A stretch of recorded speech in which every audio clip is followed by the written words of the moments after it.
constitute a copy, because a copy, a photocopy, is now considered likewise, if properly authenticated, as an original. This is a scrap of paper, Your Honor. We don't even know. General Appropriations Act of who? Of which administration? And consisting of how many pages, Your Honor? This particular document, Your Honor, should not even be testified to, because we don't know its provenance. For all we know, we don't know where this document came from. Your Honors, may I We comment? object, therefore, to this document. May I Your comment? Honor. What is the comment of Attorney Poa? Your Honors, the copy we are showing is actually a certified true copy of the Commission on Audit, certified by Davin E. Bakay. Your Honors. Certified true copy of the part of the GA? Yes, Your Honors.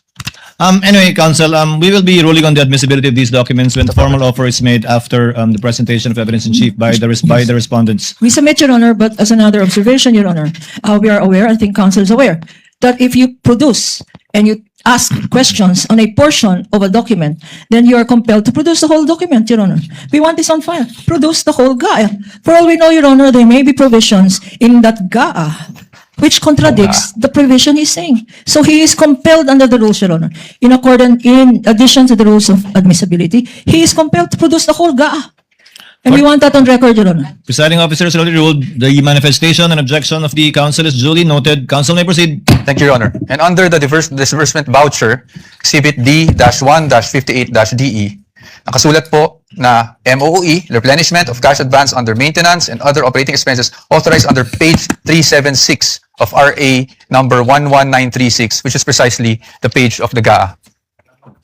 Pero marami po kasing nakalagay na expense items under MOOE in this page po. Okay, we will accept that answer, Mr. Witness.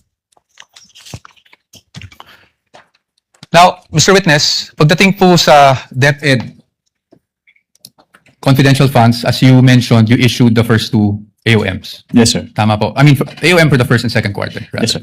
Pero hindi nyo na po natanggap yung response. Kasi wala na kayo sa ICFAO. Yes, sir. But would you know, just curious, would you know kung ano yung present status nitong mga AOMs na to? Hindi po. I don't have personal knowledge about that. Okay. So you wouldn't know of whether may credit notice o wala? Yes, sir. Oh, but since you're an auditor, ano po ang ibig sabihin ng credit notice para sa isang auditor? Kapag sinabing credit notice, yung document submitted ay already passed in audit na po. Opo, pass in audit. Meaning allowed? Yes po. Allowed in But subject to the reopening of the audit later Opo. on po. Okay. Thank you, Mr. Witness. Ngayon, Mr. Witness, since hanggang doon lang naman, no, yung naging saklaw talaga ng inyong service, I don't want to prolong this any longer. Gusto ko lang makita, based on your findings, AOM, diba? Tapos yung notice of suspension para sa OVP and the AOMs for DepEd, these are preliminary findings, correct? Yes po, kasi nire-require pa naman sa agency na mag-justify yung findings and submit the documents being sought po dun sa... Opo. At based po dito sa findings niyo, wala namang pong expressly nakasulat na may misappropriation at this point. Actually, yung presumption of misuse kasi nasa item 8.3 na kapag hindi nag-liquidate or failure of liquidation of the accountable officers upon due demand shall be a prima facie evidence that such fund has been put to personal benefit or misuse. Yes. But I am just asking for the response na meron po bang expressly nakasulat sa mga findings niyo? Ask and answer, Your Honor. It is That is a presumption po. So hindi Opo. kailangan isabihin. May expressly po ba na nakasulat na may isang kusing na napunta sa bulsa ng Vice President? Ask and answer, Your Honor. Wait, don't answer. Uy. That question, Your Honor, has been asked and answered. Yes, sir. Sustained, Your Honor. Sustained, counsel. I think where you're getting at, modify your question. You can get it. Okay. So, basically po, ang findings nyo ay preliminary lamang. Wala pong any conclusive finding pa as to any misappropriation. Yun lang po ang tanong ko. Ang sabi kasi sa circular, upon failure to liquidate, No, meron I must. presumption. Your Honor, Ask the and witness answer, is Your Honor. responding. No, You the already witness said... Asking if it's The witness is not responsive. Kindly respond. I think the question is quite simple, Yun lang naman Mr. po. Romil. Preliminary pa lang. So wala pang any conclusive finding as to any misappropriation. Yun na lang po. Para lang po masagot nyo na ng diretso. Hindi naman po kasi kailangan i-state doon sa findings. Again, Your Honor, non-responsive. Let the presiding officer be the one to do it, or try to do it. Kapag ka nag-issue po kayo ng AOM, Audit Observation Memorandum, failure to liquidate na po ba yun? O may mga observation pa lang kayo? Kailan masasabing may failure to liquidate na? Pag may notice of disallowance na, notice of suspension, o AOM pa lang? Nakalagay po kasi sa joint circular, Your Honor, under 8.3, failure to liquidate by the accountable officer upon due demand shall be a prima facie evidence. Opo, again, Mr. Wamila, yung pag-issue niyo po ba ng AOM, pasok na sa failure to liquidate upon due demand o hindi pa po? Hindi po sa AOM, Your Honor. Kasi wala pong due demand sa AOM. Yes po. At may sasabi mo rin bang wala pang failure to liquidate? O meron na? Pag sa AOM po wala, pero pag sa NS po, since meron ng first issuance which is considered as demand, so meron na po sa NS. So As AOM po siya. wala pa. Pag NS, meron Meron meron ng demand at Opo. meron ng failure to liquidate. Opo, since sa AOM po, nire-require na silang i-justify and i-submit yung mga documents na hindi nila submit. Pero sa AOM, wala pa nga ganun. Yes po, Your Honor. Okay. Counsel, your witness. Thank you. And lastly, gusto ko lang to ma-clarify. Of course, the witness was a state auditor of the ICFAO. So recommendatory lang po ang function ninyo. Hindi po kayo nagde-decide pagdating sa, lalong-lalo na pagdating sa notice of disallowance. Tama po ba? Yes po. It's the function of the commission proper. Thank you. Thank you, Mr. Wamil, Attorney Wamil. I thank you for your patience. That is all for this witness, Your Honor. Thank you, unless there's anything else. counsel for respondent. Redirect, if any, counsel for the panel of prosecutors. Yes, Your Honor, with your permission. Counsel may proceed with the Two redirect. questions on the redirect. Mr. Witness, tinanong sa'yo ng counsel for the respondent kung meron kang special training para mag-audit ng confidential funds. Kailangan ba ng special training para mag-audit ng confidential funds? No, ma'am. Hindi. Hindi po. Okay. At ang basehan mo, sinabi mo, when you answered is, ang basehan mo ay itong joint circular. Yes. Okay. Now, tinanong sa'yo ng counsel kung alam mo na ang Office of the President ang siyang nagbigay ng grant. Can Tama? you repeat At ang sagot mo?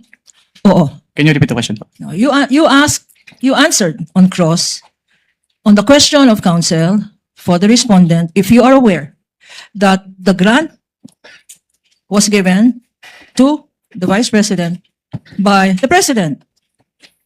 Yes po. And you answered yes. Yes po. Pag binigay ba ng Presidente, like in this instance, ang confidential funds, wala nang obligasyon mag-liquidate ang Vice President ng paggamit niya sa confidential funds na yan. Meron po. Meron Po pa siya rin obligation to liquidate. obligasyon. Pag-grant ba ng Office of the President, exempted na ang Vice President na mag-submit ng Your mga Honor, dokumento. Your Honors. Counsel for respondent. That is leading. Redirect, Your Honor. This counsel opened Not the door. covered by cross, even, Your Honor. Yung Your Honor, exemption. counsel opened the door. Counsel opened the door to this line of questioning because he said, a grant was given by the Objection, President. objection is overruled. Witness may answer if he knows. Kung alam mo, Mr. Wamil, pakisagot po yung tanong ni Attorney Kapunan. Can you repeat the question, ma'am? Ang grant ba ng confidential funds ng isang presidente to a vice president, this president in particular, to the vice president, does it exempt the vice president for accounting for the use of that confidential funds under your joint circular? No po. Okay. So, kailangan pa rin, sinasabi mo, na comply. Mag-comply. Yes, opo, kailangan Hindi pa rin. lang ang Office of the President. Kung binigyan rin ng grant ang Department Secretary of Education, kailangan rin. Yes, ma'am. Bakit?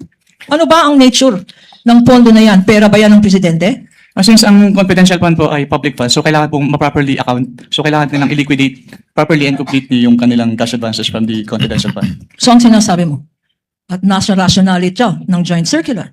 Section 1, public funds, public accountability, public officer. Tama? Opo. Okay, walang exemption. Hindi exempted si Sara Duterte para mag-account. Yes, ma'am. Sinabi rin, Counsel for the Vice President also said, the Vice President also said, tinanong ka tungkol sa ano ba yung accrual method of accounting. Okay, ulit, ano yung accrual method? So under the accrual method po, the expenses is recorded upon incurrence and not upon payment po. Okay. Allowed ba itong accrual method of accounting sa pag-evaluate ng confidential funds? No, ma'am, kasi kailangan po talagang binayaran yung expenses po. Okay. So, hindi pwedeng accrual, parang lista. Opo, Tama? hindi po pwedeng lista. Hindi pwedeng lista-lista. Kung binayaran, dapat cash out. Yes, ma'am. Tama? At Opo. kung cash out, dapat may resibo. Tama? Yes, ma'am. Opo. So, hindi pwede ang accrual. Mr. Witness, okay, tinanong rin sa'yo, itong utilization of confidential funds. Nakalagay, utilization of confidential funds. Tinanong sa'yo ng counsel, hindi ba dapat confidential rin? Do not divulge information on the use of confidential funds. Tama ba ang interpretation ng counsel for the respondent? Hindi Your po. Honor, that was not my interpretation. I was merely asking based on the COA circular that he read, Your Honor. Okay. Just that. Just on that matter. Okay, Noted, based- witness may answer. Can you repeat the question, ma'am? Ang tanong, okay, sabi ng counsel, confidential funds yan. Bawal ang mag-reveal ng confidential information, citing certain provision in the revised penal code, certain guidelines, which you haven't seen. Pag confidential funds ba, lahat ng information na hinihingi sa inyo, kagaya ng, sang ginastos, yung milyon-milyon na yan sa medicine, oy, bawal yan, confidential yan. Pwede ba yan, Mr. Witness? Hindi